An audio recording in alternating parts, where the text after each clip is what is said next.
Let's now move on to other global stories. Relations between Israel and Poland are deteriorating. At the heart of the matter is a Europe property law. But what does this have to do with Israel? Our correspondent Jody Cohen brings you all the details. Take a look. On Wednesday, the Polish parliament passed a property law. This says that people cannot declare ownership over a building after a period of 30 years has passed since they were last recognized as having owned it. This would end restitution proceedings regarding Holocaust and communist-era confiscations of property.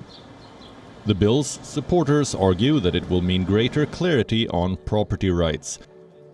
But what does this mean in practice, and what does it mean for Israel? Approximately 3 million Polish Jews were killed in the Holocaust. Others managed to survive but returned to their homes, only to see other families living there, and were forced to find refuge elsewhere. Many of these survivors and their descendants found this refuge in Israel. Unlike other European countries involved in the Holocaust, Poland never introduced a comprehensive Holocaust restitution law. And now the new law in practice means that families who lost property in Poland during the Holocaust cannot reclaim ownership of these properties. The legislation has prompted criticism in Israel, with the government having urged Poland not to pass the law. Israeli Foreign Minister Yair Lapid said that vetoing the bill was the right thing to do.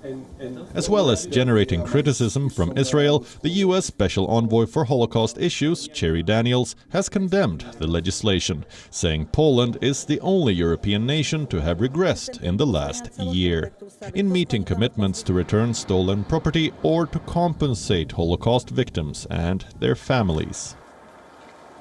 The Holocaust ended 76 years ago, but its repercussions still live on, with the new law effectively denying Holocaust survivors and their descendants the right to property stolen from them. Two-thirds of Israeli lawmakers signed a letter imploring Polish lawmakers to acknowledge the crimes and act to fix them.